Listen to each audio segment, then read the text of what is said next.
Hello everyone, I hope you guys are all having a fabulous Monday. Today I'm coming at you with our weekly Mink's Monday Q&A. Before we get started, let me share the bag that I'm currently rocking, and that is the Chanel reissue in the aged black calfskin with the gold hardware. Alright, so grab your coffee, grab your tea, let's start your workout, let's go to work, let's do your laundry, whatever it is that you do, come join me. We have some awesome topics to cover today. Starting with the first question from Miss July 76. This is probably going to sound like a weird question, but I've been wanting to get a backpack from Louis Vuitton, and I can't decide between the Palm Springs Mini, the Palm Springs PM, or the Montserrat backpack. I was at the boutique the other day and stopped in with my friend. As I was trying on the bags, she comes out laughing at me and says to me, "What are you, 12?" She said I was too old to be trying to rock a backpack. I'm 41, by no means a dinosaur, but it kind of put me off. Have you ever felt like certain bags have an age restriction on them? Like maybe some were too juvenile or too mature to wear? Is there such a thing as being too old or too young for certain bags? Would love to hear your thoughts on this. This is an awesome question, and I see it a couple different ways. I also have a couple different examples for you guys, but do I feel that there's any bags out there that have an age restriction on them, like maybe some are too juvenile or too mature? I don't necessarily think that. I think more than anything, it's about your type of lifestyle and your type of personality, and that kind of determines what a bag looks like whenever you decide to rock it. You know what I mean? Regardless of the type of styling that it has.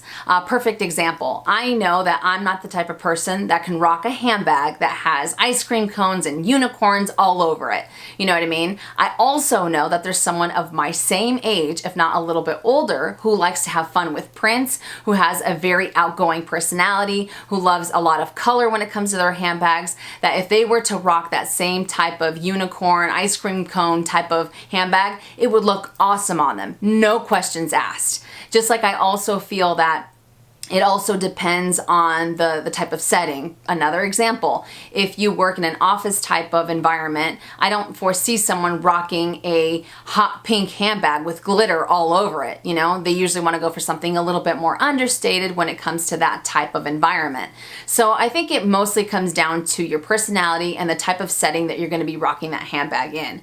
But at the end of the day, after all the dust has settled, I feel that age is just a number. I know a lot of people will disagree with me, but age is just a number, and you're only as old as you feel in your heart. Because sometimes people go for, myself included, sometimes I want to go for classic bags and simple bags, but sometimes, just sometimes, there's that one bag that's kind of out of the norm in my entire collection that just makes me so freaking happy when I go to use it, that's all that matters. You know, we kind of touched base on it a couple of weeks back when it came to the type of outfit that you should wear when it comes to the Chanel Jumbo. You guys know I'm a very, very casual dresser. Some people might think that I have to be dressed up. I have to just have the fanciest outfit when it comes to wearing that handbag, but I make it work because I like to wear it with t-shirt and jeans, and if I feel comfortable whenever I'm using that bag, that's all that matters. So if you feel comfortable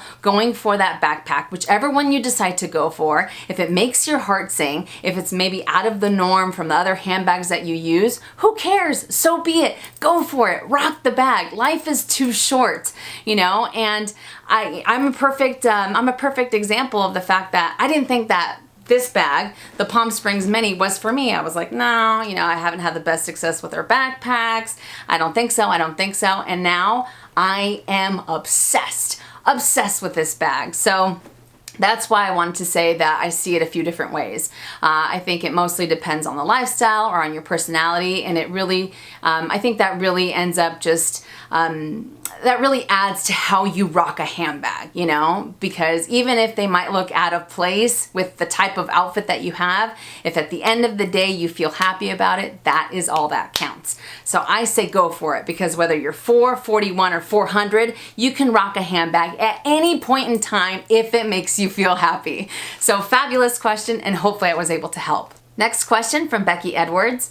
I take care of my bags, but I don't baby them, and I am fine with reasonable wear and tear. However, I have a very rare and discontinued Louis Vuitton bag that I recently dropped, and I tore the leather a little. It is a very small area and at the back, so not visible when worn, but I can't seem to get over it, and my eyes keep going straight to the damage whenever I use it now.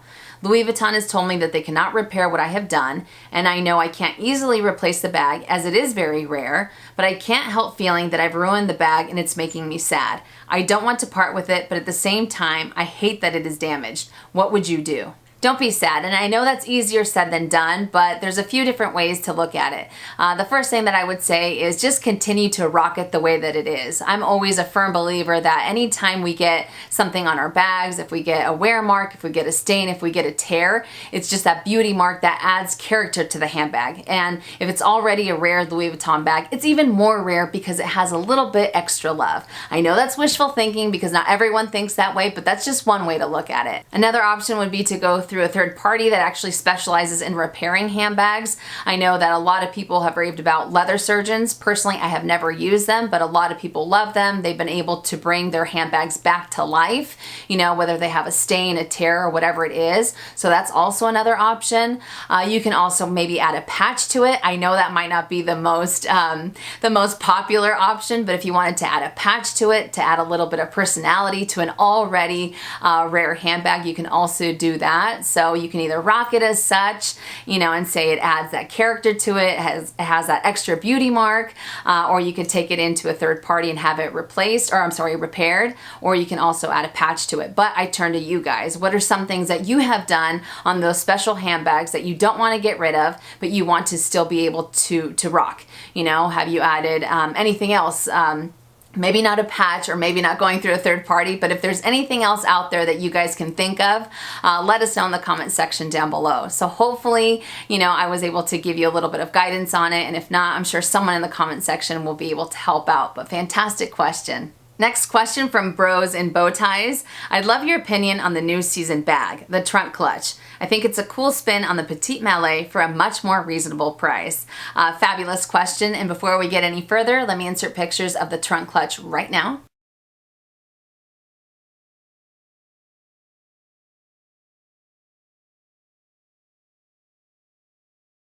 This bag comes in at $3,300 here in the States. It's available in a variety of different colors, and I absolutely love it. You are right. It has a cool spin. It's a very unique bag, and I love the fact that you have a little bit more play with it just because of the compartments that they have, you know? So it's unique. It has compartments. It has a removable, adjustable strap just in case. So yeah, I'm all for it. And it's not too heavy either, you know? And at first I thought I liked the monogram with the reverse monogram a little bit better, but the more and more I see the pink and the black one, I'm just like, oh yeah, oh yeah, this bag is gorgeous.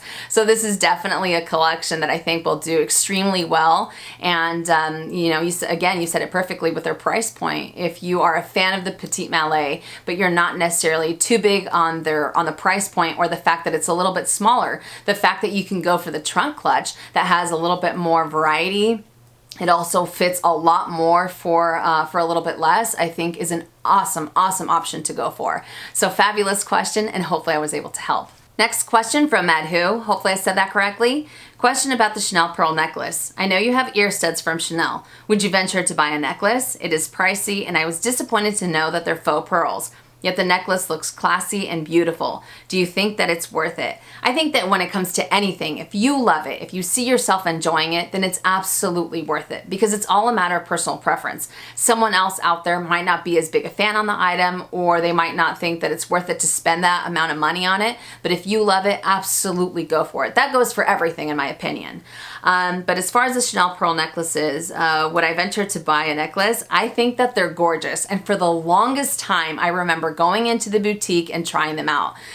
They have so many different designs to choose from. They have some simple designs, and those range anywhere from, I think it was before the price increase, so I don't know if the price increase ended up affecting them or not, but they were like $1,750 to $1,900. And if you have a little bit more of an intricate design, if it has more details, then those are going to be a little bit more expensive, but they are absolutely gorgeous nonetheless. I remember trying them on. I'm like, oh yeah, these are stunning. And then with the boutique lights, I mean, I feel like those lights are always so deceiving, you know, they make the item just glisten oh so perfectly.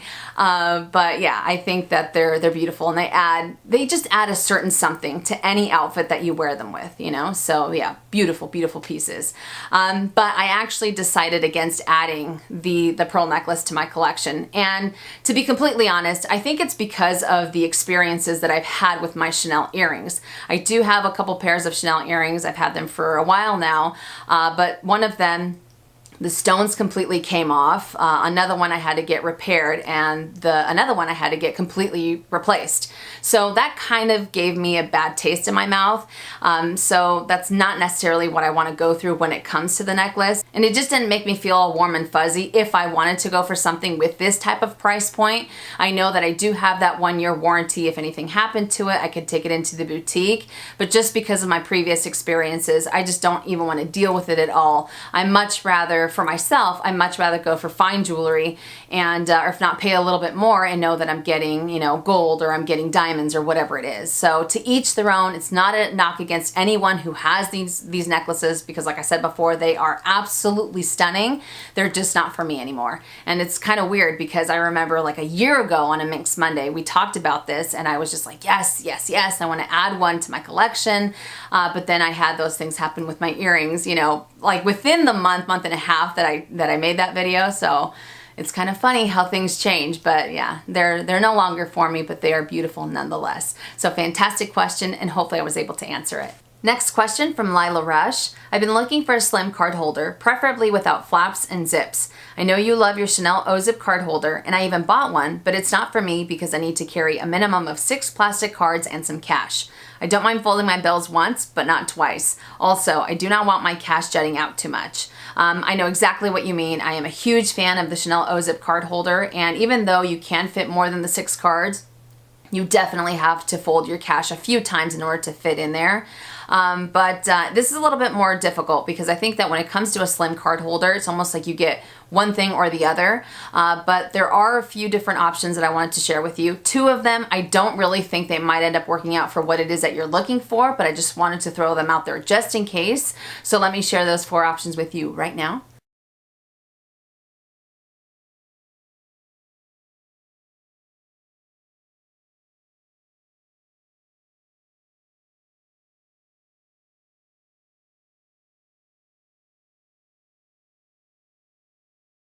The Gucci card holder, that's the one that I've been talking about and obsessing about for the last month and a half. That's one of the ones that I didn't think might necessarily work out for you, only because it is a little bit bulkier. So it's not the slimmest option that I just shared with you, but with this one, you can get away with carrying more than 6 cards and you don't have to fold your cash whatsoever, and it's still somewhat compact. So that was one of the options. The other one that might not necessarily be for you just because of the cash option is a pocket organizer. Again, I just wanted to throw that in there just because there are so many different options, so many different colors and leather varieties that you can go for with a pocket organizer, and you can fit a few more cards in there, and it's very, very slender. The other 2, which is the multi-cart and the business card holder, I think those might be a little bit more, you know, might be the route that you might want to go for, especially the multi-cart, because it has a lot of different organization in there, plus it has the empreinte leather, so I think that you're going to have a little bit more give when it comes to how many cards you want to fit in there. So those are just the 4 that I wanted to share with you. Like I said, 2 of them might not necessarily be the route that you're going for, but the multi-cart, more than any of them, is the one that I would recommend. But I would love to hear your guys' thoughts on this. If there is a slim card holder that you know of that carries more than the 6 cards and you're able to, I mean, you don't have to fold your cash up a million times, let us know in the comment section down below. But hopefully hopefully these options were able to give you a little bit of guidance, and if not, then hopefully someone in the comment section will be able to help out. But fantastic question. Next question from Erica Davenport. I know you said you don't want one now, but is the price of the Birkin what keeps you away? When do you think you'll take the leap towards it? Well, first and foremost, I have to be realistic with my type of lifestyle. And when it comes to a Birkin, whether it's brand new or pre-loved, it's definitely not an easy pill for me to swallow. And if I hyperventilated when it came to purchasing my Chanel Jumbo, you know, a $6,000 handbag, I can only imagine what I would be like when it came to this type of a price tag. So it does have a scary price point, you know, but that's not necessarily what deters me from wanting to add one to my collection. But really, there's a few different factors. The first one is that I'm having a lot of fun with my current collection. I like rotating them, and as much as I do like the Birkin, I think it's a beautiful bag. I love the history that it has. It's not necessarily for me at this point in time. Another reason is that, you know, I'm not really a big fan of the games that they play, you know, as far as being able to acquire one through the boutique. I know that you can go pre-loved, but I'm necessarily just talking about the boutique experience. And I know that that adds to the exclusivity of the item. You know, when you get that phone call from your sales associate, I can only imagine that it's very exciting. And, you know, I think it's a really great experience, but it's not necessarily something that I want to go through. You know, just the hoops of being able to, I've said it before, like you have to be this tall to ride this ride type of thing. So I'm not a big fan of that. So if I ever was to get a Birkin, I know for sure 100% I would go through the pre-loved route. And when that would be, I have no idea. Because like I said, right now it's not even on the wish list. It's not even on the cards. I think that they're beautiful. I think that they're gorgeous, but they're just not necessarily for me at this point in time, you know? So, you know, only time will tell. Who knows? Maybe I'll never add one to my collection. There's so many other beautiful handbags out there that I really have my eye on, that I'm wanting to acquire, you know, within the next couple of months or within the next couple of years. But the Birkin, unfortunately, is not one that that has my eye so far. So fantastic question, and hopefully I was able to answer it. Next question from Stacy Adams. Whatever happened to the shirt project you had in mind? Is that still happening? Fantastic question. And for those of you that don't know, it was probably 3 or 4 months ago on Instagram, I had mentioned that I wanted to have t-shirts made up and have them say, make it a fabulous day or not, the choice is yours. And when I'd go to sell them, 100% of the proceeds would go towards charity. And that is definitely still a goal of mine. I'm actually considering it more of a passion project. And the only reason why it hasn't come to fruition is because I've had a few things pop up onto my plate more than I had anticipated for me to be able to focus 100% on that. Because when it comes to a passion project of mine, I just want to be focused. I want to just be able to dive right into it and have nothing necessarily distract me. So I'm hoping that within the next couple of months I'm able to do that. You know, I have to make sure that everything clears off of my plate. We had another account that came in, and that's really taken a lot of my time up.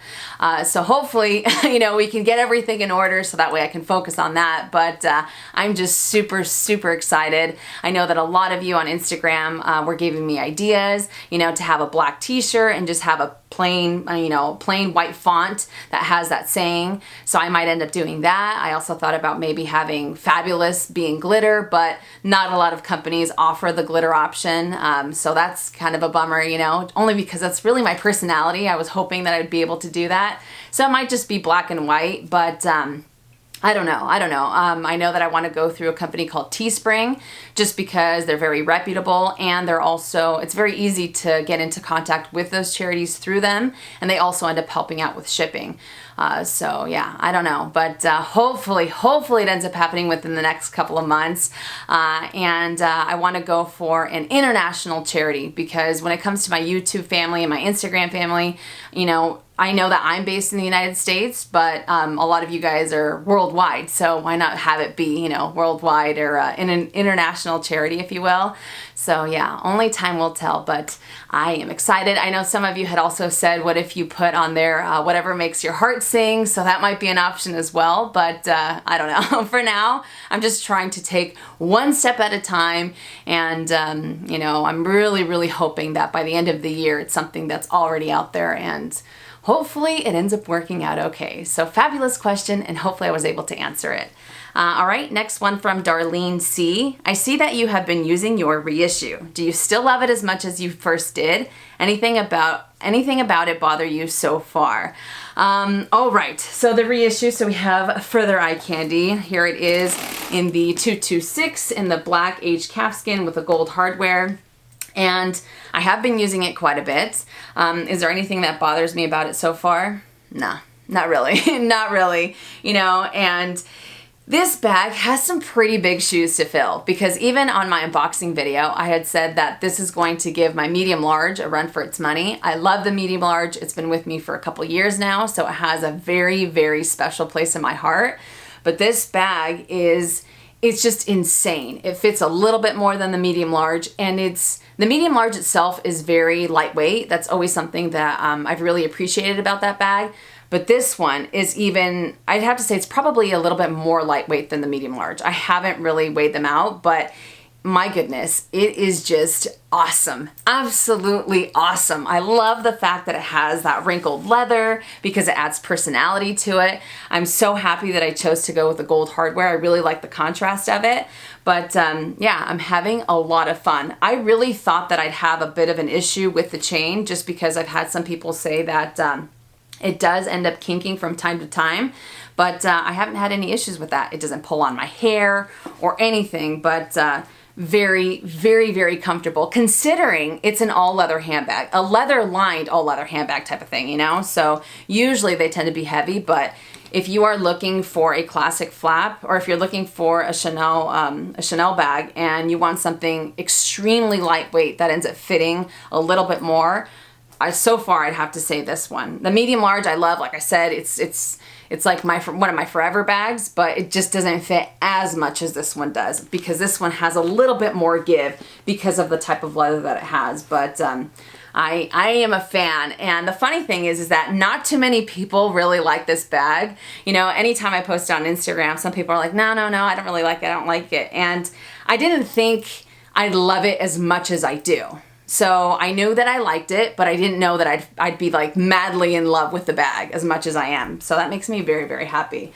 That lets me know that I made the right decision when it came to the reissue. So absolutely love it so far. So fabulous question, and hopefully I was able to answer it. And the last question from Louie Lover 69. I want to start a YouTube channel. Any tips you care to share? Are there any pet peeves you have about YouTubers, or what to avoid? Awesome question, and I'm super excited for you to start your YouTube channel. Any tips that I care to share? I'd have to say that the biggest one for me is to be yourself. Just be yourself. Number 2 is have fun with it. And I know it can be super nerve-wracking in the beginning, you know, because you're thinking, I'm in my room by myself. Why am I so nervous? So that's always kind of a factor. Just the nerves sometimes get to you, but everything will come with time, you know, and if you end up stumbling on your words, that's okay. I mean, I'm at this 5 years. By no means am I a professional, and I still mess up my words, you know, constantly. I'm getting all tongue-tied and whatnot, but everything comes with time, and you'll notice that the more and more that you do it, the more and more comfortable that you're gonna feel, and then you're going to really figure out what works for you. You're gonna figure out the groove, you know, so everything comes with time, but by all means, make sure you're yourself and make sure you're having fun with it, because if you're not having fun with it, then it might be a little bit more, I don't know, it might be a little bit more difficult. That's what I see it, and you know, that's how I see it anyways. If you're not having fun doing it, it just might be a little bit, it might be a little bit harder, but just who cares? Be yourself, and if you're kind of a nut like I am, then just show that on camera, you know? I think it's a lot better to go that route than to necessarily try to portray something that you're not. But these are just my 2 cents. And as far as pet peeves go when it comes to YouTubers, I do have one, and I'm not knocking against anybody. It's just not something I prefer to do. I try my absolute hardest to make sure that I don't do this, because I'm sure that there's a lot of things that I do that drive people up the wall. But I'm not a fan of clickbait. Clickbait videos drive me nuts. I can't stand them. Actually, they don't drive me nuts. I just can't stand them. And it bothers me till no end. So that's the biggest pet peeve for me when it comes to watching a video. You know, I'm expecting to see what it is that the thumbnail has, and then when I click on it and it's something completely different, I get annoyed, like big time annoyed. So that to me is a major no-no. I know a lot of people disagree with me about that. I know a lot of people, they don't mind it, or that's something that they prefer to do to get the views and whatnot. But I'm not really I don't really see it that way. So yeah, just for me, my biggest pet peeve is clickbait videos. Can't stand them, and yeah, I think I get even more annoyed afterwards. You know, it's almost like, ha, I got you to click on it. So I'm more so annoyed at myself because I fell for it, but I don't know. So yeah, that's really the biggest pet peeve. But as long as you're having fun with it, and as long as you're yourself, I think you're gonna have so much fun, and I wish you all the success on YouTube. So hopefully that was able to answer your question. All right, you guys, so that does it for Mink's Monday Q&A. I hope you enjoyed it, and I hope I was able to help. You guys had some awesome questions this week. For this week's lineup, I think you're only going to see me one other time just because of everything that I have going on. But again, I thank you guys so much for watching. If you enjoyed this video, make sure and give it a thumbs up. If you haven't already and you would like to, please subscribe to my YouTube channel by clicking on the red button down below and hitting that bell so you're notified when I upload videos, which is anywhere from 2 to 3 times a week. And I'll see you guys later. And as always, make it a fabulous day or not, the choice is yours. Have a great day.